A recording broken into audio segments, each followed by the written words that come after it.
우리는 우리는 동갑내기 동갑내기 사촌입니다. 사촌입니다. 안녕하세요, 마차입니다. 안녕하세요, 소영입니다. 반갑습니다, 여러분. 네, 제목에서 보셨다시피, 저희들의 근황을 나눌 예정이고요. 또 동시에 여러분은 요즘 어떻게 지내고 계시는지도 궁금해지네요. 소영 씨는 어떻게 지내셨나요? 아무래도 11월 첫째 주 월요일이다 보니까 달이 새로 시작하는 날이기도 하고, 또 이렇게 말하면 조금 그럴 수 있는 좀 기운이 바뀌는 시기라 해야 되나? 있죠, 그런 있죠. 느낌도 있어가지고 약간 연말도 되고 연초도 돼가는 때잖아요. 네. 계절도 바뀌고, 달도 바뀌었고, 월요일이기도 하고. 그래서 저는 새로운 시작인 것 같다라는 느낌도 네. 꽤나 많이 들었는데, 음. 그래서 그런가 저번 달에, 지난 달에 생각으로만 했던 것들을 좀 행동으로 많이 실현해 보려고 하는 달의 시작인 것 같아요. 그럼 어떤 음. 것을 생각하셔 왔고, 어떤 것을 실현 중이신지 궁금하네요. 저는 이제 지속적으로 이직을 생각하고 있고, 어, 어, 그리고 자기 개발을 생각하고 있어서, 네. 이제 저는 오늘 토익 학원을 다녀왔습니다. 와, 첫 방문이라고 하셨죠? 네, 퇴근하고 응, 지하철로 1시간 정도 걸리거든요. 네. 한 시간이요? 네. 어, 집에서는 얼마나 걸려요? 집에선 한 30분? 좀 부담스럽네요, 거리가. 그래, 월수금만 가서 괜찮고 괜찮다고 생각하려고 스스로 세뇌 중이에요. 근데 제가 네. 이제 1시간 걸려서 도착하면 7시 10분 정도에 수업을 시작하고 음, 그리고 9시에 끝난단 말이에요. 네.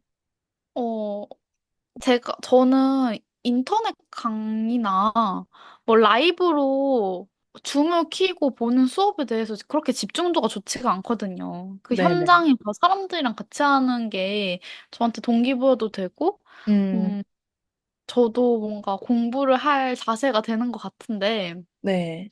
반, 그렇게 별 생각 없이 첫날이니까 가야지 하는 생각으로 갔더니, 거기에 거의 한 260명 정도 앉아 계신 거예요.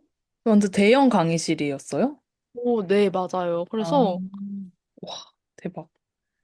1시간 너무 길다 생각했고, 내가 이 수업을 다 들을 수 있을까, 열심히 할 수 있을까 생각했는데, 한 거의 300명 가까이가 듣고 있으니까 제가 아무리 열정이 없는 사람이어도 안 할 수가 없겠다라는 생각이 좀 드는 거예요. 이렇게 와. 300명이 하는데 내가 안 해? 라는 생각도 좀 들고. 음. 어느 동네에 있는 토익 학원 다니세요? 종로에 있습니다. 아, 종로가 유명하죠. 음, 그런 유명한 토익 학원들이 많기로. 와우, 음. 역시 다르네요. 근데 확실히 진짜 좀 강의의 질이 다르다고 느꼈던 게 네, 제가 토익학원을 3년째 네, 한 5개 이상을 다녀봤거든요. 좀 와우. 부끄러운 말일 수도 있고 왜 그렇게까지 학원을 많이 찍먹해봤냐 하면은 그냥 귀에 착착착 들어오는 선생님도 없었고 그냥 음, 내가 원하는 강의도 잘 못 찾기도 했고 그렇다고 혼자 공부하는 거 별로 안 좋아해서 여러 강의를 많이 들어봤는데 저는 그냥 선생님이랑 대화하고 있는 줄 알았거든요. 오늘 그냥 강의가요? 사적인 대화를 하고 있는 줄 알았는데 끝나고 나니까 강의였던 거야. 이런 느낌이었어요. 오, 너무 잘 맞는 강의였나 보네. 되게 잘 가르치십니다. 와, 이래서 이야, 유명하구나. 유명한 사람 좀 그렇구나. 다르구나. 이러면서.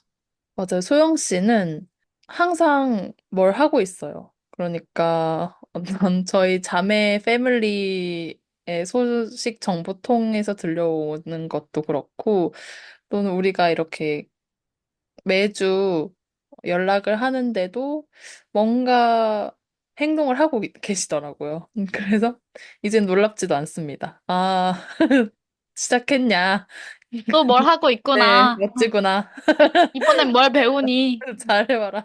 네, 그렇게 해서 처음에는 되게 통통 튀는 이제 그녀의 실행력에 되게 놀라웠는데, 이제는 그녀의 네, 인생에 뭔가 저도 적응이 돼가지고 응원을 해주고 있습니다. 저는 사실 이게 좋은 건지 나쁜 건지 잘 모르겠는데, 항상 뒤처진다는 느낌과 음, 압박감이 항상 있어요. 음, 그러니까 남들이랑 똑같으면, 음, 똑같이 살면 똑같아진다고 느끼는 게 아니라, 음, 한참 떨어진다고 생각을 해요. 음, 그러니까 남들 직장 생활 한다고 해서 나도 똑같이 직장 생활 하면은 똑같이 직장인 살고 있는 게 아니라 뭔가 내가 더 뒤처지고 있는 느낌? 그러니까 항상 조금이라도 뭘 더 하고 조금이라도 뭘 더 열심히 해야 보통은 되겠다 이런 생각을 갖고 있는 것 같아요. 저에 대한 기준치가 어, 좀 어, 기준치가 높은 게 아니라 스스로를 좀 낮다고 생각하고 있는 것 같기도 해요. 음. 맞아요. 저도 항상 소영이랑 이런 직업이나 또 커리어 이런 측면에서 대화를 하다 보면은 제가 느끼기로는 소영 씨가 되게 타인과 많이 비교를 하는 성향이 있는 것 같고, 또 그것뿐만 아니라 나 자신을 조금 신뢰하지 못한다? 이런 느낌이 들어서, 그래도 그 근본을 조금 찾으려고 하면은 조금 더 마음이 편안할 텐데, 어떻게 보면 살짝 위태로워 보일 때가 있긴 하더라고요. 음, 맞아요. 주변 사람들도 저를 가끔 위태롭게 많이 보는 이유가 제가 음, 항상 뭘 하고 있고, 음, 남들보다 시간을 더 쪼개 쓰고, 아껴 쓰고, 열심히 살고 싶어 하고, 뭔가 과로 아닌 과로가 음, 음. 있어가지고, 매번 건강상의 이슈가 조금 있는 편이에요. 물론 아이고, 지금도 조금 안 좋고. 그래서 음, 이렇게 자기 몸을 희생하면서까지 열심히 살아야 되나 싶을 수 있는데, 음, 저는 또 열심히 사는 거의 기준이 막 공부하고 이런 쪽으로만으로도 열심히 산다 생각 안 하고, 음, 일하고 세 개를 무조건 동시에 하고 있어야 돼요. 네, 근로소득이 있는 일을 하고 있어야 되고, 음, 학문적으로 공부를 하고 있어야 되고, 그리고 음, 사람을 만나면서 경험을 하고 놀아야 되는 세 개를 항상 같이 하고 있어야 제가 인생이 풍요롭다고 느끼거든요. 네. 근데 이제 그거를 시간을 다 쪼개서 다 하려고 하다 보니까 항상 음, 병원을 꼭 어느 쪽에 질환을 갖고 있는 것 같아요. 음, 뭔가 하나를 배우는 걸 시작하듯이 어느 쪽에 항상 아프고 또 이게 음, 나면 또 어디가 아프고 막 이렇게 되긴 하더라고요. 근데 또 네, 음, 그렇게 하지 않으면 항상 불안하고 음, 뭔가 열심히 살고 있지 않는 것 같고, 시간을 막 다 최대한 활용하고 있는 것 같지가 않고, 음, 그런 이상한 강박 아닌 강박이 있습니다. 요즘 제대로 혼자 쉬는 걸 못해요. 어. 그래서 나는 이런 소영을 보면서, 어, 이런 제안을 해보고 싶긴 했어요. 그냥 충분히 나 자신과 한번 대화를 나눠보라고. 제가 보는 소영은 좀 생각을 하지 않으려고 행동을 많이 하는 스타일이신 것 같거든요. 맞아요, 맞아요. 저는 네. 저한테서 쓸데없는 잡생각이 드는 게 싫어서 어, 어. 몸을 항상 바쁘게 움직이거든요. 음. 그게 음. 보이고 느껴져가지고, 오히려 지금은 되게 건강하고 젊고 해서 어느 정도 버틸 수 있지만, 한계에 분명히 부딪힐 것이고, 그 근본을 치료하지 않으면, 그렇게 되면 더 크게 상처가 될 거가 보여서, 그래서 더 좀 고통스럽더라도 마주할 그런 시간을 조금씩 가져보면 좋겠다, 이런 생각이 들었어요. 제가 약간 마차님이 말하는 부분이 저한테 아직 뭔가 잘 와닿지 않아서 그런데 마차님이 음. 보는 제가 저 자신과 대화해야 하는 부분은 어떤 부분인 것 같아요? 어, 사실 카테고리를 이제 나누긴 어렵지만, 우리가 방금까지 얘기 나눈 걸로 봤을 때, 일적인 부분, 그리고 내가 어떤 삶을 살아가고 싶은 것인가, 그리고 내 지금 목표는 타인의 목표인가, 나의 목표인가, 이런 약간 사소한 질문부터 스스로에게 던져보면서 그 질문을 듣고 바로 생각나는 그 솔직한 감정? 이런 것들을 그냥 위조하지 말고 진실로 이렇게 마주하다 보면은 뭔가 내가 지금 내 알맹이로 살아가고 있지 않았구나. 내가 조금은 더 깊이 내 알맹이로 살아가야겠다. 이런 좀 용기를 얻을 수 있을 것 같아서, 네. 좀 차근차근 사소한 질문부터 네, 나눠보면 좋을 것 같다라는 생각이 들었어요. 오늘, 어, 병원에 환자분으로 스님이 오신 거예요. 네. 근데 보자마자 마차님이 떠오르는 거예요. 웬일이야? 아니, 근데 또 하나 떠오른 게, 네, 이제 제 친구가, 네, 제 친구가 음, 저한테 이런 얘기를 한 적 있어요. 너 병원에 네, 스님이 오면은, 어, 어, 줄 설 때 뭐라고 말하면 되는 줄 아냐? 이러는 거예요. 네. 그래서 내가 뭐라 해야 되는데? 했더니, 절로 가세요. 이러라는 거예요. 근데 갑자기 딱 마차님이랑 그 농담이 딱 생각나는 거예요. 그 두 개가 한 번에. 절로 가죠. 네, 나쁘지 않네요. 약간 아주 좋다고는 말 못하겠고, 네, 농담이. 진짜 한번 해보고 싶은 거예요, 스님한테. 스님, 잠시 절로 가세요. 이렇게 하고 싶은 거예요. 아이가 잠시 대기해달라는 말을. 아, 네. 진짜 꾸역꾸역 참았어요. 와, 잘 참으신 것 같기도 하고요. 네, 좀 유머러스한 스님이셨다면 한번 시도해보고 싶긴 하네요. 다음에 한 번 더 보면은, 그럼 네, 유머를 한번 해보겠습니다. 좋습니다. 제가 떠올렸다는 게 너무 웃기네요. 제가 항상 음, 뭐 이렇게 살고 있다 보면 저희 엄마가 저한테 네, 질문하는 게 있어요. 음, 엄마, 나 토익 학원 다닐 거야. 다녀서 뭐 점수 이렇게 받고 뭐 이렇게 하고 싶어요. 앞으로의 계획을 전 엄마한테 좀 많이 말하는 편이거든요. 네네. 근데 엄마가 그걸 다 들으면 항상 하는 말이 있어요. 그럼 그 음, 뒤에 뭐 하고 싶어? 그걸 왜 하고 싶어? 이렇게 물어보면은 저는 어, 항상 그거에 대한 대답을 잘 못하거든요. 어, 저는 엄마 나 토익 좋은 점수 받아서 음, 나 돈 더 많이 벌고 싶어. 나 음, 돈을 많이 벌고 싶어. 좋은 경력 쌓고 싶어. 이직하고 싶어. 더 좋은 데 가고 싶어. 그래서 돈을 더 많이 받고 싶어. 이렇게 말하잖아요. 네, 엄마가 그러면 돈 받아서 뭐 할 거야? 물어보면 아, 나 다 돈 모을 거야. 남들보다 빨리 돈을 더 많이 모을 거야. 이렇게 말하면 엄마가 그럼 그 돈 모아서 뭐 하고 싶어? 이렇게 물어보면 음, 제가 음, 막혀요? 그냥 지금 목표로는 네, 나 차 사고 집 사야지 이렇게 말을 해요. 네, 근데 생각해보면 근데 그 뒤에는 뭐 하고 음, 싶어? 차랑 집은 왜 필요해? 음, 그거 하고 다 이러고 나서는 뭐 할 건데? 왜 그게 음, 목표인 거야? 이거에 대해서는 저도 할 말이 없고 뭔지 어, 모르겠는데 지금 이 순간의 목표를 일단 그렇게 잡아놓은 것 같아요. 제가 열심히 살기 위한 저의 목표를 그냥 저도 모르는데 일단은 그런 물질적인 것들로 잡아놓은 거죠. 아, 와, 근데 저도 소름, 제가 왜 그런지는 잘 모르겠어요. 음.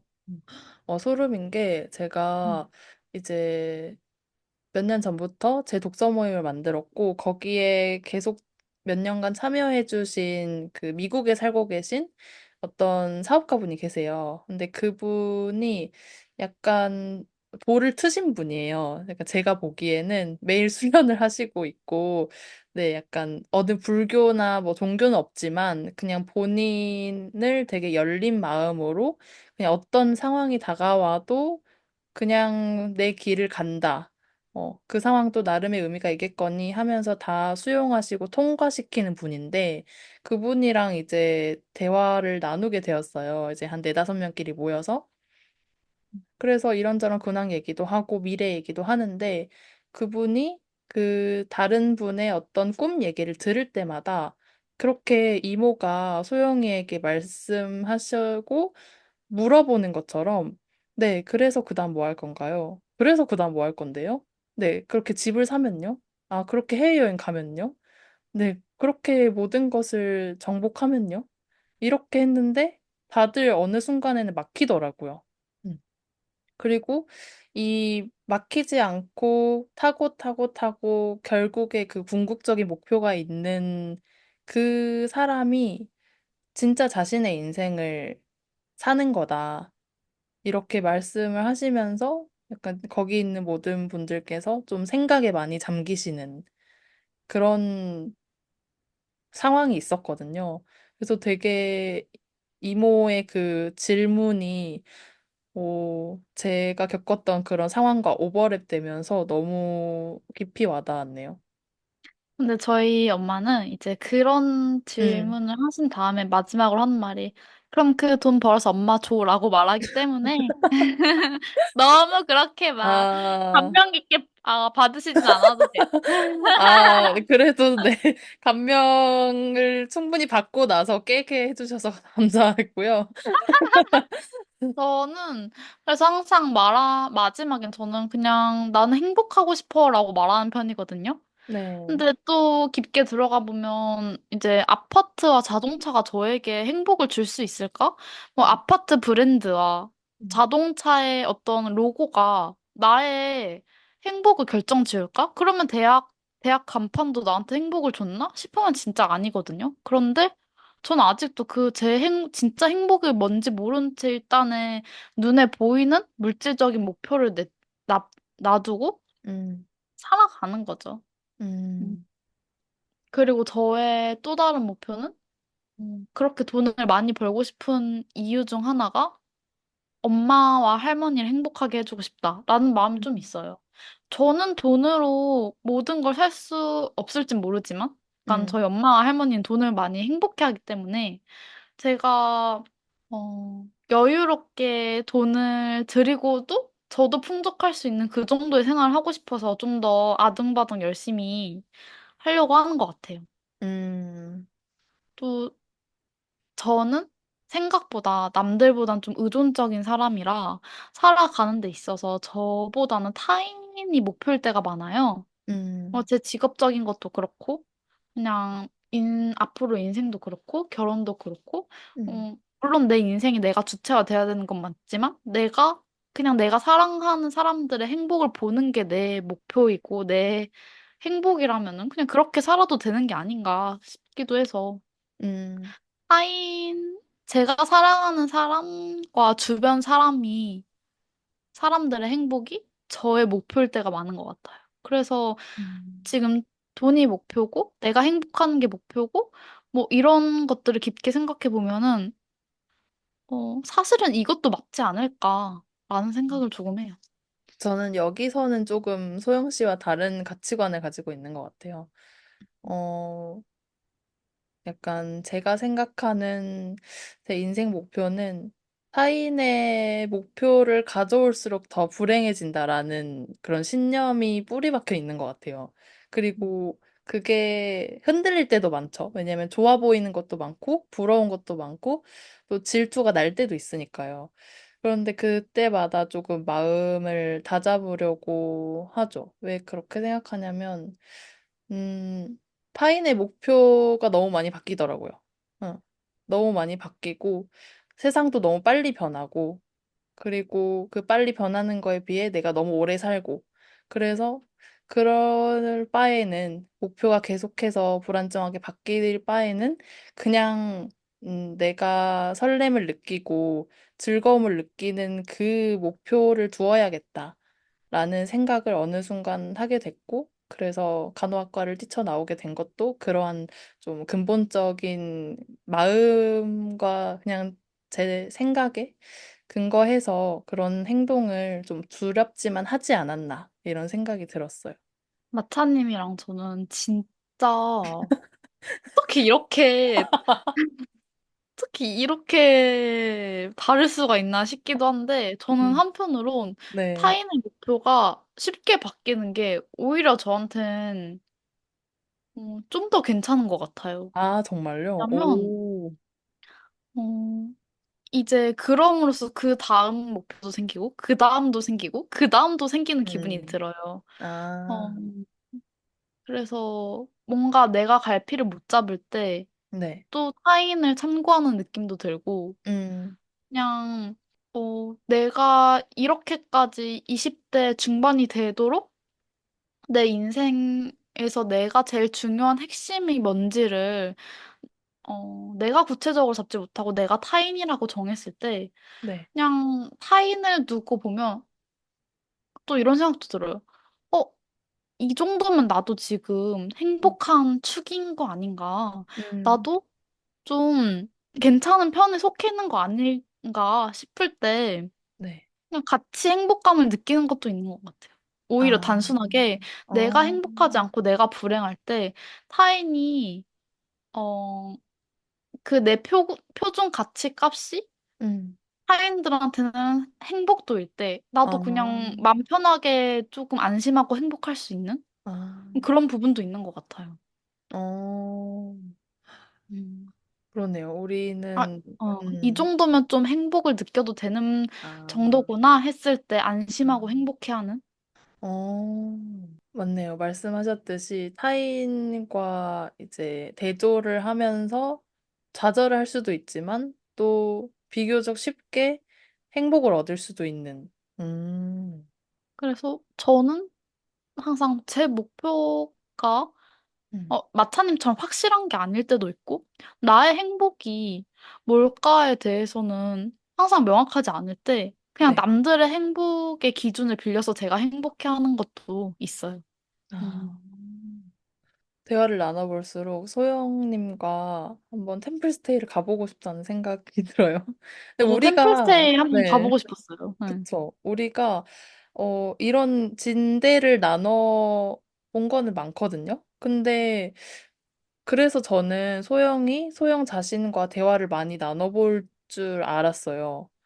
그런데 이제 소영은 그냥 타인과의 관계에서는 진솔한 대화를 많이 하는데 본인과의 대화에서는 조금 미흡하구나 이런 느낌이 들어서 같이 서로의 그냥 스스로와 대화를 할 수 있는 그런 대화의 그런 시간 한번 가져보고 싶다는 생각을 했어요.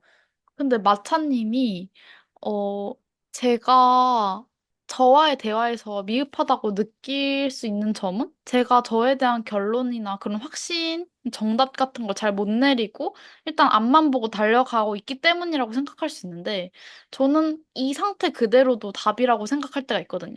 음, 저는 왜냐면 그 혼자 생각도 많은 편이고 글도 음, 많이 썼고 새벽 감성에 젖어서 저도 암흑이 있을 때도 있었고, 그렇게 음, 많은 생각들을 하면서도 제가 정답이나 저에 대한 확신과 결론을 내리지 않은 것은 그냥 저의 이 존재 자체만으로도 제 정답이기 때문에 그냥, 어, 저의 무언가를 확실하게 정하지 않은 거여서 음. 그냥 저는 만약에 템플스테이를 가도 내 행복이 뭔지 나 스스로 대화를 해도 굳이 그런 거에 대한 결론은 나올 것 같지가 않아요.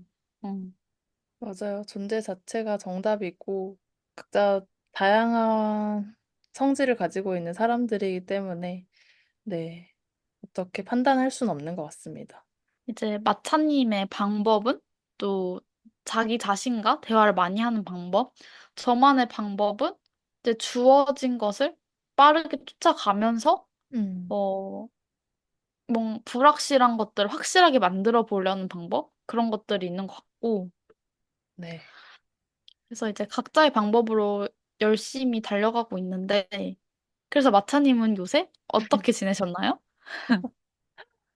어, 요즘 저는 늘 똑같이 살아가는 것 같은데요. 뭐 어떤 특별한 이벤트는 없고, 음, 이제 여러분도 아시다시피 이별 근데 이슈가 그 얘기는 좀 그만하는 게 어떨까?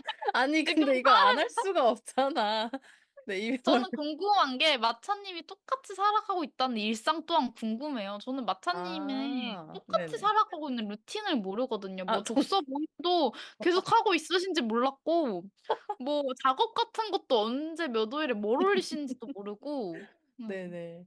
아, 네. 저는 이제 하루 루틴이 매일 같진 않지만, 이제 책을 읽고, 또 책을 읽는 시간도 있고, 또 제 어떤 에세이 느낌의 글을 쓰는 시간이 있고, 또 제 콘텐츠를 만드는 시간, 이렇게 크게 세 개로 나눠볼 수 있을 것 같아요. 그리고 그 외에 어떤 주말 시간에는 카페에서 알바를 한다든지 하는 근로 시간도 있고요. 그리고 나머지 시간은 사람들을 만나서 대화를 한다거나 놀거나 하는 식으로 요즘에 시기를 보내고 있고요. 특히 요즘에는 좀 더 열린 마음으로 낯선 사람들과 많이 만나고 있어요. 나와 잘 맞을 것 같다면서 한번 얘기해봐라. 이렇게 소개해준 친구나 어떤 언니분과 새로 만난다든지, 또 새로운 운동 모임에 가입을 한다든지, 그리고 연령대를 국한하지 않고, 저번에 배드민턴 동호회에서 만난 80대 할머니 분과 같이 만나서 서로 대화를 하고, 뭐 도와드릴 거는 도와드린다든지, 이렇게 좀 재미있고, 다채로운 요즘인 것 같아요. 어떤 일에도 몰입하지만, 또 다른 부분들도 다 잘 챙겨가면서 하고 있는? 그래서 재밌게 보내고 있습니다. 새로운 운동 모임은 어떤 거에 가입하셨어요? 기존에 하던 배드민턴 말고 다른 운동을 하시나요? 다른 운동은 아니고 배드민턴 동일한데요. 이제 당근에서 지역 기반으로 해가지고 모임이 많더라고요. 그래서 20, 30대를 중점으로 동아리 방이 있어서 거기 참여를 했고 또 시간이 맞으면 나갈 예정입니다. 제가 추구하던 삶을 마차님이 살고 계시네요. 저 대신에 정말요? 더 잘 살고 계시네요. 아, 조금은 좀 자유로워 보이는 느낌도 있고, 네. 뭔가 얼매이지 않은 느낌도 들고, 음, 제가 추구하던 삶을 마차님이 살고 계세요. 아. 저는 지난 1년 동안은 되게 힘들었었던 것 같아요. 그러니까 간호학과를 뛰쳐나오기 전에 우려했던 그런 생각들 있잖아요. 분명 부모님의 반대가 심할 것이고, 분명 갈등이 있을 것이고, 그 갈등이 쉽사리 지나가지 않을 것이다. 이런 예상은 하고 있었고, 또 그게 현실이 되니 실제로 그랬고, 그래서 지난 1년 동안 만날 때마다 싸웠고, 부딪힐 때마다 갈등했고, 서로의 의견은 좁혀지지 않아서 많이 스트레스가 되었는데, 제일 두려웠던 게 사실 그 갈등이잖아요. 가장 사랑하는 부모님과의 갈등. 그런데 그 두려움을, 맞닥뜨리고 나니까, 지나가고 나니까, 이제 더 큰 두려움이 없는 거예요, 저한테는.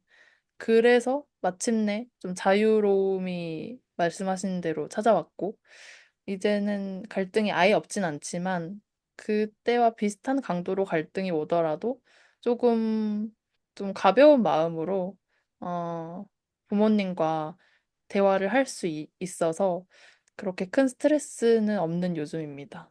보기 좋습니다.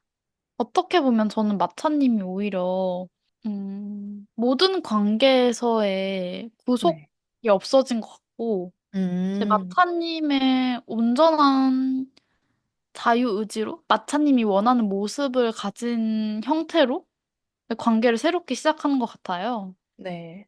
보기 좋습니다. 한 줄 평 감사합니다. 사실 요즘 이런저런 생각이 많아서 그러니까 인생에 대한 생각도 동시에 많이 드는 요즘이에요. 그래서 그 선택을 우리가 하잖아요. 뭐든 뭐 점심 메뉴 선택에서부터 진로 결정 이런 큰 대안까지 많은 선택을 하게 되는데 이 선택이 우리가 선택할 그 당시에는 지금 선택해야 되니까 선택해야지라는 생각을 하는데 좀 멀리서 보면은 그 선택이 되게 나의 인생에서 되게 큰 선택이었다라는 거를 생각할 수 있더라고요. 사소한 선택에서부터 중대한 선택까지. 왜냐하면 그 선택을 하지 않았더라면 나는 다른 스테이지에 있는 또 다른 차신형이 되었을 거고, 또 다른 선택을 했으면 또 다른 스테이지에 있는 차신형이 되었을 거고, 이런 수많은 세계 안에 있는 차신형 중에 내 우수한 선택들로 이루어진 지금의 세계에 차신형이 있다는 게 좀 신기하고 신비해요. 음. 지금 한 7개 지구에 있는 7개 마차님은 네. 인생이 다 다르다고 막 들은 것 같은데 저는 그래서 음. 사소한 마음가짐이나 생각을 정말 중요하게 아, 여기는데 네. 그 생각이 말이 되고 음. 말이 행동이 되고 행동이 습관이 되고 습관이 태도가 되고 그런 부분이 정말 다 연결이 된다 생각해요. 그래서 저는 어 남들은 어떻게 살아가는지 모르겠는데 사소한 생각조차 나쁜 생각을 안 하려고 노력하거든요. 아, 부정적인 생각조차 나한테 조금이라도 침투하는 순간 그게 말과 행동과 내 삶에 너무 빠르게 스며들더라고요. 음, 그래서 항상 좋은 생각, 좋은 행동? 약간 이런 것만 좀 강제적으로, 의식적으로 많이 하려고 노력하는 것 같아요. 네. 저는 그런 의미에서 새로운 사람을 지속적으로 계속 업데이트해야 된다고 생각해요. 왜냐하면 저는 서울에 오기 전까지는 제 가족들, 그리고 친한 친구들, 이렇게만 많이 봐왔고, 많이 친구들을 두지 않는 편이라서 좀 깊고 이제 오래 보는 타입이라서 특히나 제가 보는 사람들만 봤었어요. 근데 그것도 나름대로 행복하고 재밌었지만, 서울에 오고 어쩔 수 없이 멀리 떨어져서 혼자 살아가야 되는 입장이 되고 보니까, 어, 그 안에서 또 새로운 사람들을 만났겠죠. 뭐 알바하면서 만난다든지 또는 독서 모임을 하면서 만난다든지 이런 모임을 통해서 새롭게 안다든지 이렇게 만났을 때 제가 몰랐던 새로운 세상이 그 사람들을 통해서 열리는 거예요. 그러면서 아, 내가 몰랐구나. 그래서 또 하나의 문이 열리고 또 그 다음 문이 열리고 또 그 다음 문이 열려서 음, 정말 저도 누군가한테 새로운 사람이겠죠. 그래서 좀 뭐 부담될 정도로 새로운 사람을 계속 만나라는 건 아니지만 그래도 좀 의식적으로 새로운 사람을 만나면 나쁠 것은 없겠다 이런 생각을 요즘 하고 있는 중입니다. 마차님은 저한테 늘 새로운 사람이에요. 저희가 이렇게 너무 생각이 다르니까 어떻게 몇십 년을 이야기해도 이렇게 다를 수가 있지 새롭거든요. 근데 또 마차님 이야기 들어보면 마차님이랑 저랑 네. 그 시기가 다른 것 같아요. 아, 마차님이 좀 좁은 관계를 선호할 때 저는 그때 마차님한테 새로운 친구를 사귀어야 된다. 내 친구들 소개시켜 주겠다. 좀 만나봐라. 약간 이런 음, 부분을 항상 마차님한테 얘기했었거든요. 맞아요. 근데 지금의 저는 약간 기존의 관계의 소중함을 좀 더 짙게 느껴서 아, 타지에 있음에도 불구하고 새로운 사람을 만나려고 하기보다는 음, 기존에 있는 사람들과 연락을 더 잘하려고 하고 음, 좀 더 자주 보고 싶고 친밀감이나 미래를 좀 형성하고 싶어 하는 그런 부분이 있어요. 네. 저도 물론 마차님처럼 새로운 사람들을 통한 자극으로 내 또 다른 세계, 또 다른 문이 열린 듯한 기분을 많이 받았어요. 근데 네. 이제 그걸 너무 많이 반복해보니까 제가 이제 좀 남들한테 영향을 많이 받는 성격이라 그럴 수 있는데 음, 저의 주체성을 좀 잃어가는 느낌도 들더라고요. 그럴 수도 있겠네요. 제 삶이 온전하지가 않은 거예요. 남들에 휘둘리면서. 너무 아, 많은 관계 때문에. 네네. 그런 게 있어서 오히려 좀 가지치기를 열심히 한 지금인 것 같아요. 딱 제가 와, 원하는 엑기스만 모아놓은 상황인 것 같아요. 원액, 원액 관계를 하고 계시군요. 아, 고급 아, 영어 나왔습니다. 농축액. 고농축 관계. 좋습니다. 마차님은 지금 약간 고로수 나무에서 살짝 뚫뚫뚫뚫뚫 이렇게 약간 네, 담아내고 있는. 네.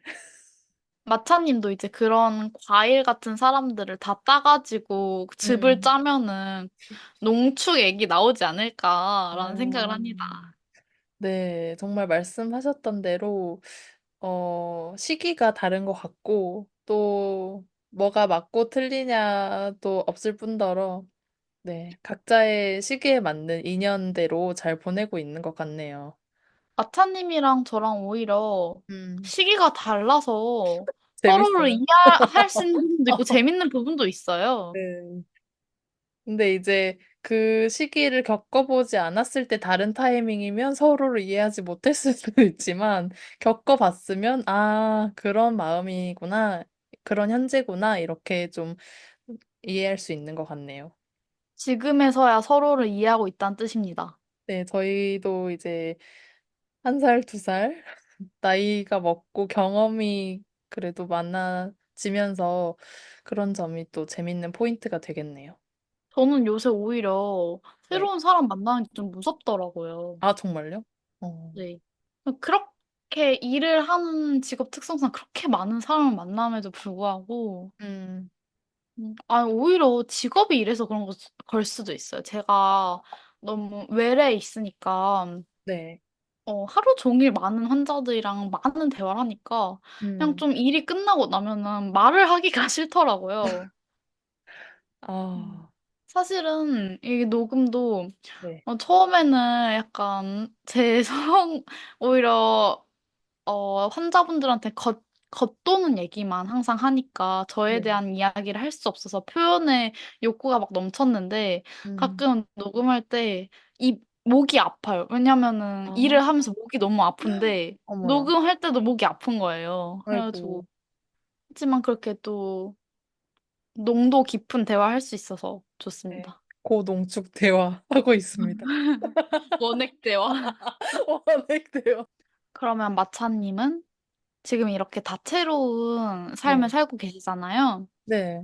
그러면 2달 뒤에, 몇 개월 뒤에 마차님은 또 어떤 목표가 있으신가요? 제가 한 달 전쯤에 제가 1년 동안 만든 디지털 다이어리, 그러니까 PDF 형식으로 된 다이어리를 출시했어요. 그런데 이게 출시만 했지 홍보를 적극적으로 아직 하지 않은 상태라, 판매가 많이 안 됐을 뿐더러 아직 사용해 보신 분들도 많이 없어요. 그래서 생각한 게 이 다이어리를 활용해서 제가 모임을 만들어가지고 지속적으로 같이 얘기 나누면서 이 다이어리를 채워갈 수 있도록 하는 그런 시간, 그런 모임을 기획해보자 라는 마음을 좀 품고 있었거든요. 근데 품고만 있었지 아직 실행은 안 해서 그거를 이제 이 11월 달 중순쯤에는 그 모임을 실제로 기획하고 실행해서 좀 소수의 분들이라도 나의 다이어리로 누군가에게, 그분들에게 조금이나마 나 자신과 친해질 수 있는 그런 시간을 선물해주고 싶다. 이런 목표가 있습니다. 그렇다면 소영 씨는 이제 소영 씨가 했던 질문을 되질문을 해보면 12월 말쯤까지 어떤 목표를 두고 계세요? 저는 일단 이직을 하는 게 목표인데 단순히 직장을 바꾸는 게 아니라 하고 있는 일의 성격을 바꾸고 싶어요. 제가 너무 많은 사람들이 있는 곳에서 일하니까 이제 좀 조용한 중환자실, 중환자실은 조용하지 않지만 이제 좀 많은 환자를 볼 필요가 없는 아, 그렇지만 중증도가 있어서 좀 더 실무적인 걸 배울 수 있는 것을 하고 싶어서 중환자실로 이직을 하고 싶고 음. 토익을 전 토익 점수가 목표가 아니라 토익을 응시하는 게 목표거든요. 아, 네. 왜냐면 제가 좀 오랜 기간 동안 토익 학원 좀 많이 다녔는데 토익 시험을 보려고 하면 항상 무슨 이슈가 생겨서 시험을 보러 못 갔어요, 한 번도. 아, 그러셨구나. 그래서 저는 점수가 아니라 응시가 목표여서 제가 음. 어느 정도에 있는지도 몰라서 토익 응시를 하는 게 목표고 네. 일단 이 2가지가 목표예요. 그래서 음. 지금 중환자실 가기 전 실무를 따로 강의를 할 수 있는 그런 게 있어요. 한 네. 달에 5만 원씩 내는 건데 네. 그걸 보면서 약간 출퇴근 지하철에서 중환자실 실무 아, 영상 강의를 배우고 있습니다. 보면서. 뭐 그걸로 음. 배워지진 않겠지만. 그거는 어디 플랫폼에서 강의를 수강해서 아, 듣고 계세요? 네, 맞아요. 아, 그렇습니다. 와, 그런 또 시스템이 있는지는 처음 들었네요. 아, 많이 스스로가 너무 많이 부족하다 느끼고 네. 항상 자꾸 배워야 될 것 같고 계속 부족한 것 같고 시간이 너무 아깝고 그런 게 음. 있어가지고 아, 한시도 놓지 않고 저를 끊임없이 단련시키고 있습니다.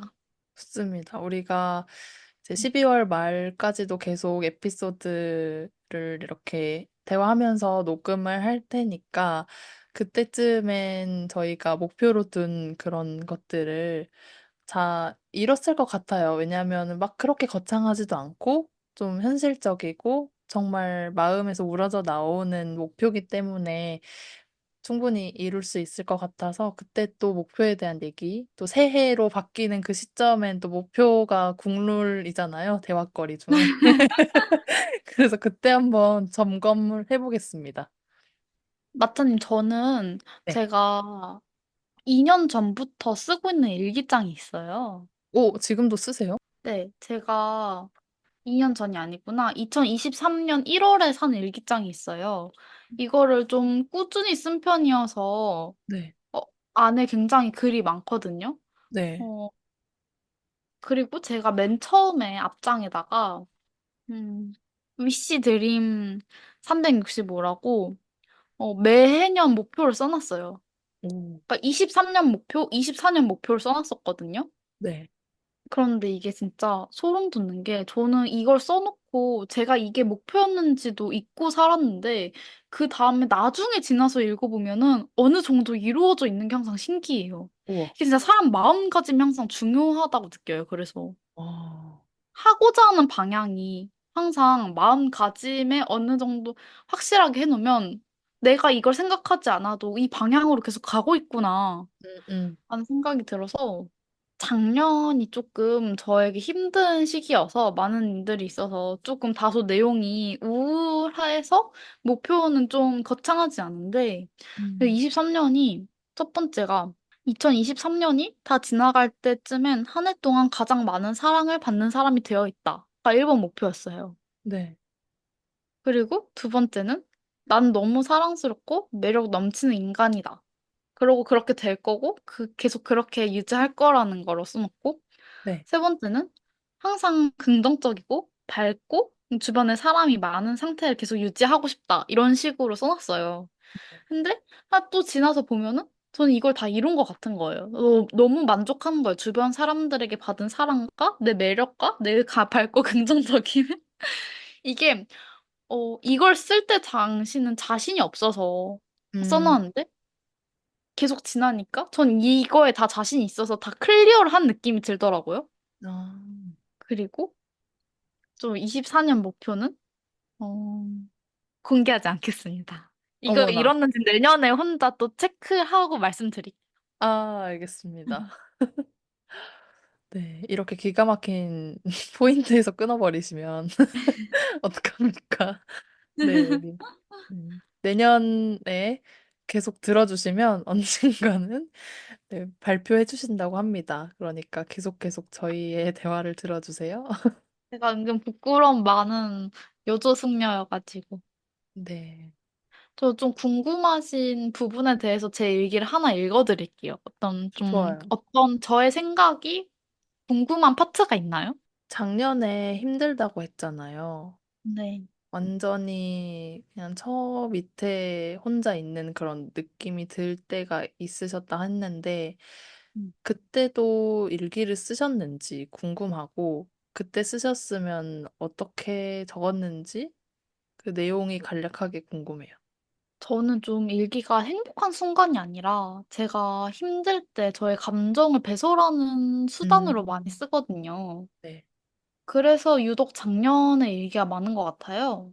음, 음, 맞아요. 말씀하신 것처럼 우리가 우리의 신체에서도 분비물이 나오잖아요. 뭐 코딱지, 귓밥, 뭐 오줌, 땀 이런 게 더러워 보이지만 더러운 느낌이지만 분명히 빠져나가야 우리가 삶을 살 수 있는 거잖아요.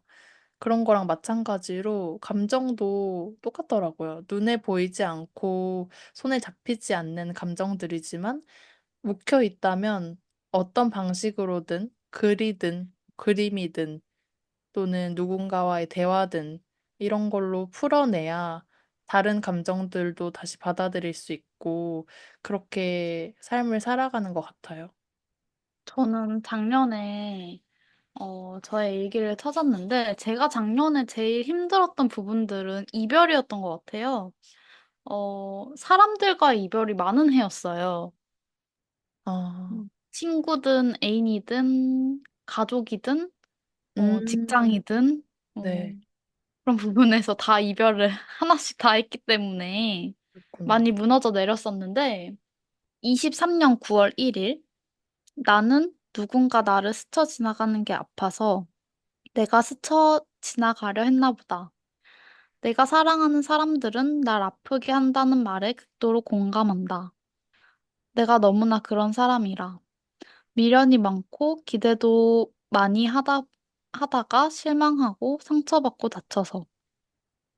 그러지 않으려고 노력하다 보니 난 어느새 이상해져 있더라. 나를 스쳐가는 사람은 언제나 그렇듯 뒤돌아보지 않는다. 누군가에게 특별한 사람이 되고 싶고, 사랑받고 싶고, 그저 한 사람에게만이라도 주인공이 되고 싶었나 보다. 결국 지나가는 조연임을 깨달을 땐 난 또 그렇듯 아무한테도 별거 아니었구나 싶어져서 음, 스스로에 대한 연민으로 가득 차 있다. 시간이 지나면 괜찮아진다는 걸 알면서도 남들 앞에서는 가볍고 쉽게만 말하면서도 귀주 안에 가둬버린 나만 눈물 흘려 물로 가득 차 익사하겠지. 이게 마지막에 무슨 말이냐면은 어떤 그 사도세자 기주 안에 저를 스스로 가둬서 그 안에서 제 눈물이 그 물로 가득 차서 제가 익사할 것 같다는 그런 느낌으로 한 문장을 쓴 거였거든요. 그냥 와, 기주 안에 가둬버린 나만 눈물 흘려 물로 가득 차 익사하겠지. 뭐 음, 이렇게 한 줄로 얘기를 썼던 것 같고, 네. 음, 이 구는 제가 갑자기 막 쓴 건데, 막 너의 눈동자에도 일렁이는 내 마음이 비쳐 보이길 바라고, 숨어있는 내 아이를 찾아서 그렁그렁 맺힌 눈물 닦아줬으면 하는 바람을 흘려보낸다. 언젠가 네 기억에 두둥실 도착해서 나라는 사람이 다다르길, 내 마음도 그곳에 닿기를. 이렇게 썼던 것 같고, 와, 매우 그, 감성적이고 네. 좀 문학적이죠, 느낌이. 네, 특히 첫 번째 처음 음. 읽어주셨던 그 글에서 네. 나는 그저 조연일 뿐이었구나. 주인공이길 바랬지만 조연일 뿐이었구나. 이 말을 듣고 제 최근의 이별이 더더욱 저도 마차님 정말 잘 알아요. 여기 써진 거만 읽으면 마차님이 더 와닿으실 거예요, 지금의 네, 저보다. 거의 그렁그렁 네. 제가, 어, 저는 항상 현재 있는 사람이 제 마지막 사람이면 좋겠다라고 생각하면서 살거든요. 그런데 제가 마지막이 아니라면 전 어쨌든 음, 조연일 뿐인 거잖아요. 지나가는 엑스트라 느낌으로. 네. 그런 느낌을 받았고, 이제 쏟아 2023년 10월 5일. 쏟아 부을 곳을 찾으며 펜을 드는 것이 아닌 그저 기록을 위한 작성은 참 오랜만이란 생각이 든다. 음, 일기장아, 필요할 때만 찾아서 미안해. 아무튼 오늘만큼은 필요에 의해서가 아니라는 음, 점. 음, 그러니까 너무 슬퍼서 일기장이 필요해서 쓰는 게 아니라 네. 그냥 기록을 하려고 썼대요. 아, 오, 좋은 표현이다. 나는 8월 말에 헤어졌다. 이번 년만 해도 두 번째 헤어짐이고 오 마이 갓. 크고 작은 이념까지 포함하면 여섯 번째 지나침이었다. 여담이지만 나는 나의 작은 조각의 마음이라도 받은 사람들아. 내 진심이 농축된 마음이 당신들의 마음에 계속해서 남길 바란다.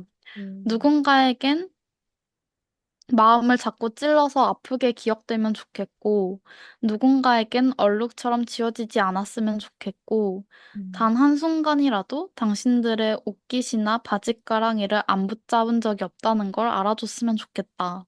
음, 모순이지만, 스친 사람들에게 그냥 스쳐 지나간 사람으로 되지 않고 싶다.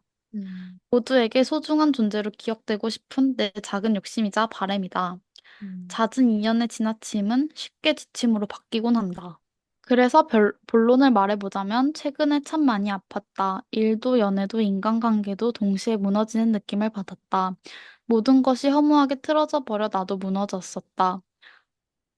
하지만 나 회복 탄력성 미친 듯이 좋은 인간. 한 차례 무너지고 거의 함락한 느낌이었지만 새로운 나라를 또 건국하면 되잖아요. 갑자기 똥꼬 발랄해졌어요? 근데 저의 그 헤어진 당시에 제 얘기를 한번 들어보시겠어요? 네. 저 진짜 너무 솔직해서 너무 적나라하고 수치스러운데 다들 이런 경험 한 번쯤은 있을 거라 생각하고 그냥 읽어볼게요. 네? 저도 제가 아니고 다른 애 같거든요. 저 너무 네, 낯서 그렇죠. 누군지 모르겠어. 8월 말에 헤어졌다. 아, 너 이상하면 잘라주세요, 알아서. 네.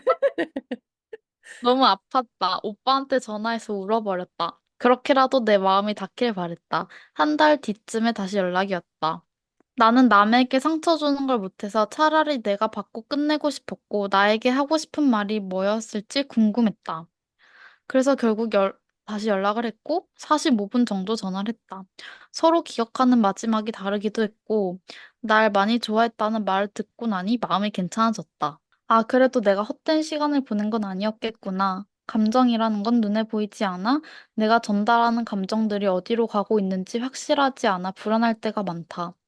송신자는 나지만 수신자의 마음을 잘 모르겠어서 나는 100을 보내고 있는데 0이 전달되었다면 이때까지 내가 보낸 내 진심들은 다 어디로 갔을까 싶어서 난 그게 허무해서 무너졌던 것 같다. 그런데 오빠가 정확하게 전달되었다고 말해주는 것 같아서 괜찮아졌다. 음, 내 마음을 다 전달하고도 결과가 이렇다면 난 받아들일 수 있기에 괜찮아졌다. 난 진심은 받는다고 믿는 사람이기도 하고, 난 항상 그 순간에 최선을 다하는 사람이란 걸 나 스스로 아는 사람이니까. 최선을 다하고 후회하지 않을 수 있어서, 그래, 내가 최선의 마음을 다했는데도 우리가 아니었다면 인연이 아닌 거고, 내 진심을 다 보였는데도 내가 아니었다면 난 아닌가 보다 하고 다른 사람을 만날 자신이 생기기 때문이다. 아무튼, 오빠는 나를 보기로 했지만 보지 않았다. 내가 편해질 때 연락하라고 했지만 난 그 연락을 기다리지 않을 것이다. 이젠 어떤 오빠의 말과 행동에도 흔들리지 않을 자신이 생겼다. 이렇게 일어섰던 것 같아요. 이걸 끝으로. 어, 그리고 이제 할아버지가 음, 돌아가셔가지고 네네. 근데 제가 웃긴 게 이게 한 번에 몰아치면서도 몇 달을 간격으로 지속적으로 이별이 한 번씩 와서 그 네. 작년 내내 힘들었어요. 그러니까 가족, 친구, 애인, 직장 이 모든 것들이 하나씩 다 온 거예요, 저한테. 음, 그러면서도 몰아치기도 하고 따로 아, 괜찮아져서 일어나니까 갑자기 또 이런 시련이 오기도 하고 그래서 아이고. 겨우 구덩이로 나왔더니 다시 넘어뜨리는 것 같고 이런 느낌도 좀 들었던 것 같아요. 네. 그래서 제가 이때 저에 대해 생각을 정말 많이 했는데 2023년 10월 9일 요새 마음이 이상하다. 얼마 전까지 태풍이 몰아치던 것과 다르게 잠시 날씨가 개었지만 흐릿하다. 배를 항해하던 나는 지나간 폭풍이 꿈만 같고 지나갔다는 게 얼떨떨하고 그럼에도 사는구나 싶어서 멍해졌다. 나는 내 마음과 감정이 어떤 무엇인가 앞으로 일어날 사건들과 연결되어 있다고 믿는 사람인데 지금의 지나친 초연함이 두렵긴 하다. 그런 애매모호한 상태이다. 틈을 주지 않는 시련에 허탈해진 걸지도 몰라. 오늘 엄마한테 문자가 왔다. 소영아, 할아버지 병문안 다녀왔는데 의식이 없으셔. 의사가 마음의 준비하래. 나 동숙이야 라고 하니까 눈 뜨려고 해서 힘드니까 눈 감고 있으라 했다. 엄마 마음이 아파서 울었다. 심장이 빠르게 뛰고 심박 동수가 느껴지는 것 같았다. 뇌를 울리는 쿵쿵 소리가 심장을 두들기고 있는 건지 머리가 멍해지는 건지 나는 꼭 이런 식이다. 슬퍼해야 할 때 슬퍼할 줄 모르고 아픔만 계속 안고 간다. 난 방어 기제가 심한 사람이라 언젠간 모두가 다 떠나는 거라고 아무도 아쉽지 않다고 이렇게 나 스스로에게 되새기며 살았다. 그래서 8년 친구도 연인도 아빠도 그 누구도 내 옆에 있지 않아도 인생이 원래 그런 거라고. 난 원래 혼자였고 아무한테도 기대하지 않는다고 그렇게 스스로를 다독였나 보다.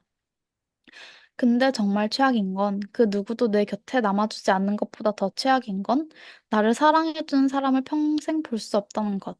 그리고 인생이 정말 너무하다고 생각하는 건 나한테 행복할 틈을 안 준다는 것. 불행을 쉴 시간을 주지 않는다는 것. 행복까진 바라지도 않았는데.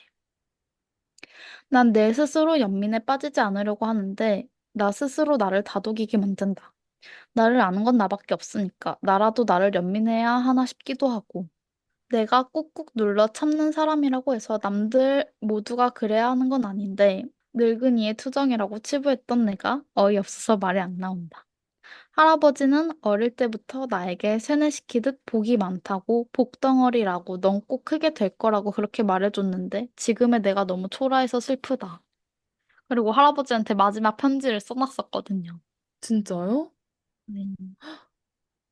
혹시 여기서 읽어주실 수 있나요?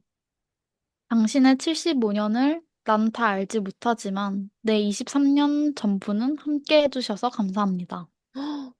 앞으로의 더 긴 여정이 될 몇십 년은 혼자가 되더라도 올곧게 잘 살아보겠습니다. 어릴 적 내게 자전거 타는 법을 알려줬을 때처럼 골목길에 있던 우리 집에서 밖을 나갈 땐 항상 왼쪽 오른쪽 고개를 돌려 차를 확인하고 하라고 줬을 때처럼 인사는 살아가는데 큰 도움을 준다고 인사를 항상 음, 시킬 때 그 어린 나이에도 난 다 기억하기 때문에 음, 아직도 살아가는 게 어렵고 그 누구도 알려주지 않는 것들에 답답함을 느낄 때 인생의 첫 걸음마를 알려준 것들 잊지 않을게요. 그 순간이 마지막이 될지 모르고 한마디를 못했어. 음, 마지막 인사를 하는 타이밍이 언제라고 알려주질 않아서. 난 한 번 더 볼 수 있을 줄 알고 입 밖으로 목소리가 나오질 않고 계속 삼키게 되더라고. 사랑한다고, 고맙다고 그 한마디 어려운 거 아닌데 귓가에 한 번 들려주질 못했어. 마음속으로 누구보다 사랑하는데 난 항상 누구한테든 사랑하는 마음을 전하지 못해서 틱틱대고 못된 말들만 나와서 세상에서 누구보다 슬퍼하고 후회하는 거야. 바보라서, 미련해서. 장례식 동안 추스리다가 발인 날 아침에 할아버지가 살던 곳을 돌아서 가는데 그때 참을 수 없어서 목 놓아 울어버렸어. 참았는데도 참아지지 않아서. 이건 반칙이지 라는 생각이 들었어. 왜냐면 모두 나와 같이 살던 곳이니까. 다른 사람들은 몰라도 다른 사람들에겐 그저 고인의 생전 살던 곳일지 몰라도 나는 아니잖아. 나도 내가 살던 곳이고 계속 같이 살던 곳인데 이 기분을 뭐라 표현해야 할지 모르겠어. 내 모든 기억에서 강제적으로 할아버지를 돌아가는 것 같았어. 이건 반칙이지.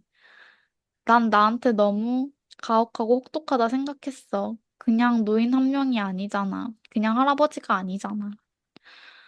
나한텐 그냥 그런 사람이 아니잖아. 왜 나한테 꼭 소중한 것들을 다 가져가야 되는데. 세상은 꼭 나를 무너뜨리길 작정한 사람처럼 잔인하게 내게 아무것도 남기지 않았다. 지금껏 누려온 것에 감사하라는 듯 누군가에겐 당연한 것들이 나에겐 전혀 당연하지 않았음에도 이렇게 썼습니다. 눈물이 계속 나네. 음, 나는 오히려 이 음, 편지를 읽고 나서 네. 그때 장례식에서 왜 그렇게 소영이가 펑펑 울었는지 납득을 할 수 있게 되었어요. 어, 아, 네. 왜냐하면 저는 일반적인 할아버지와 손녀의 관계였어서 이제 명절 때나 가끔씩만 이제 찾아가는 거여가지고,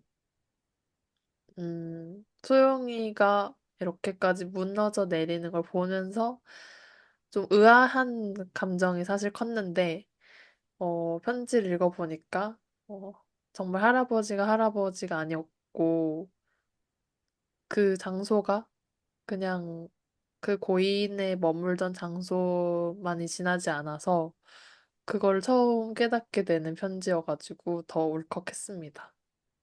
저랑 같이 산 기억에 도려내는 느낌이었으니까 음, 저는 아마 그곳을 버스로 돌면서 제가 너무 많이 울었어요. 제가 모든 어. 사람이 알 거예요. 맞아. 아니, 이것도 웃긴 에피소드인데, 이제 그 장례식에 제가 그 손녀, 손자 중에 제가 제일 먼저 도착했거든요? 네. 제가 도착하자마자 그 자리에서 막 엄청 막, 막 흐느끼면서 막 세상 떠내려가듯이 울었거든요. 근데 이제 이모 다른 분들은 아시다시피 또 여러 번의 장례식을 좀 겪으시면은 생각보다 장례식이 그렇게 막 울음이나 슬픔으로 가득하지 않아요. 막 하하호호 가족들 만나고 돌아가셨다 뭐 아프셨더니 뭐 곧게 가셨다 이런 얘기 좀 하시잖아요. 근데 네. 할아버지 액자 앞에서 막 막 이렇게 울고 있으니까 큰 이모가 어떤 웬 젊은 여자가 우리 아빠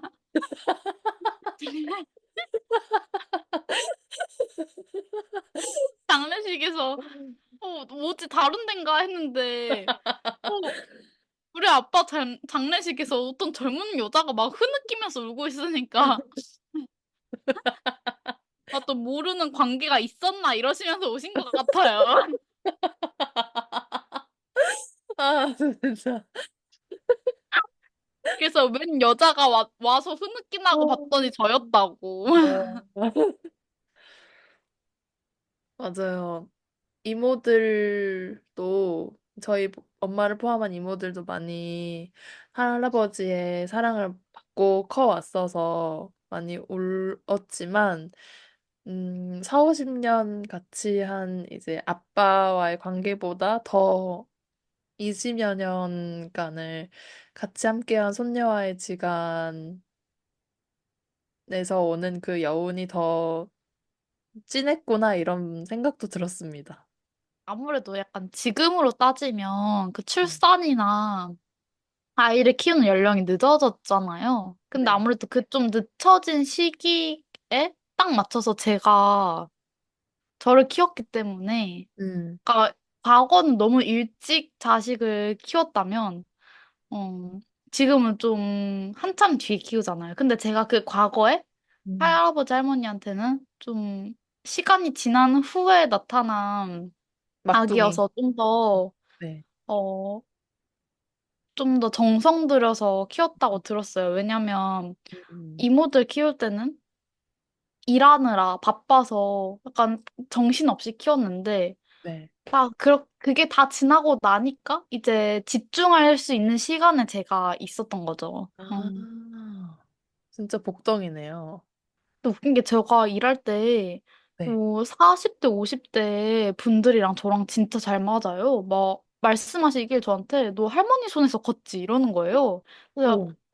그래서 제가 네? 이러면은 너는 무슨 내가 호랑이 담배 피던 시절 얘기해도 다 알아들어? 너는 그냥 음. 너는 내 또래 같아? 맨날 이런 얘기 하셔도 저도 20대랑도 잘 맞지만 4, 50대랑도 또 잘 맞아요. 그래서 네. 네. 와.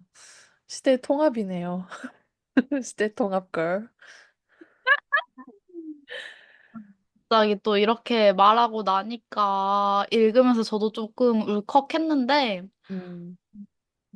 그때는 조금 받아들이기는 살짝 힘든 부분이 있었어요. 네. 근데 지금은 그래도 문득 문득 할아버지를 생각하면은 마음속으로 작은 편지를 보내는데 음. 그게 참 닿아서 저를 지켜주고 있을 거라고 생각하는 편입니다. 음. 난 진짜 이번 편지 들으면서, 어, 소영이의 마음을 더 헤아리지 못하게 된 것 같아요. 네. 음, 그러니까 어느 정도는 그 슬픔을 같이 공유하고 있다고 생각했는데, 아, 내가 범접할 수 있는 차원이 아니구나? 라는 음. 생각이 들어가지고, 그렇다면 얼마나 혼자서 힘들었을까? 이런 생각이 들었어요.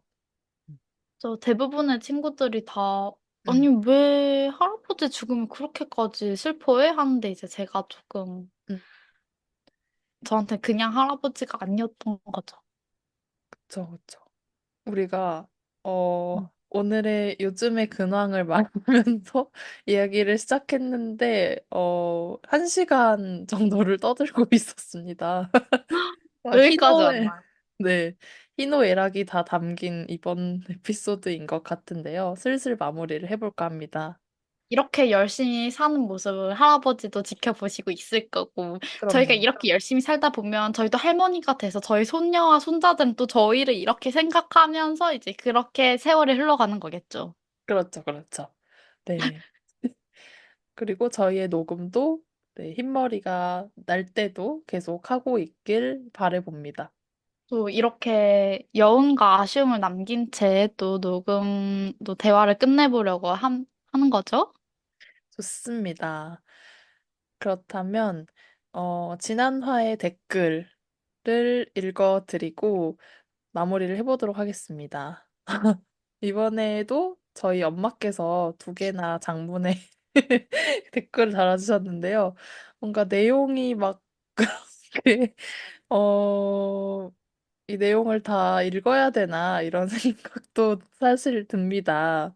제가 읽어보질 못해서 그 네. 내용을 모르거든요. 대충 어떤 내용일까요? 간략하게 말씀해 주세요. 어, 일단 엄마께서 이상적인 남자의 특징을 말씀해 주셨고요. 그리고 본인이 요즘 보는 유튜브에 대해서도 말씀하셨고, 또 이제 딸이 어떤 사람과 결혼을 했으면 좋겠는지, 뭐 법률 스님도 나오고, 결혼 생활도 나오고, 행복 관련된 것도 나오는 그런 댓글을 남겨주셨습니다. 저는 참고해서 그 유튜브를 한번 봐봐야겠네요. 네. 네. 지난 화에 저희가 50년을 같이 살고 싶은 짝꿍의 모습은 이라는 에피소드를 들으시고, 그래서 더 이런 결혼이나 짝꿍이나 이상적인 남자에 대한 댓글을 남겨주신 것 같네요. 사실 조금 충격이실 수도 있지만 저는 인생을 살아가면서 짝꿍이 있다가도 없을 수도 있고 음, 바뀔 수도 있다는 거에 그렇게 큰 거부감이 안 느껴지거든요. 그쵸. 음, 그게 설령 결혼을 했다고 하더라도 이혼이라는 게 큰 리스크가 되지 않기 때문에 네. 좀 그래도 한번 참고하도록 하겠습니다. 네. 정말 저도 동감하는 게, 그, 지금 한 7, 80대가 된 그 할머니 분의 어떤 말씀을 우연히 듣게 됐어요. 이제 저랑 아는 분은 아니고 어떤 작가분의 어머니신데 그분이 이제 대화에 초청이 돼서 그 팟빵을 들었는데요. 그분이 말씀하시길, 세상에 해피엔딩은 없다는 거예요. 그러니까 동화 속에서는 결혼하고 행복하게 잘 살았답니다 하는 게 해피엔딩인데 결혼하고도 소영 씨가 말씀하셨던 것처럼 이혼 엔딩일 수도 있고 또는 계속 같이 알콩달콩 살아도 누군가는 한 명은 먼저 돌아가시게 되잖아요. 그것도 해피엔딩이라고 말할 순 없다 이거죠. 음, 사실 인생 자체가 죽음으로 끝나기 때문에 무조건 음, 해피엔딩으로 끝날 수는 없어요. 맞아요. 맞네요. 법률 스님이신가요? 그렇네요. 네. 이게 진리였습니다. 갑자기 이거 끝을 좀 안 좋게 내는 것 같은데 약간 죽음을 계속 이야기하면서 저희가 인생은 새드 엔딩이다라고 결론을 내는 것 같아서 조금 죄송하긴 한데 네, 요즘 근황에서부터 결국 죽는다. 결국은 죽기 때문에 현재를 더 즐기며 살아야 한다 이렇게 결론을 냅시다.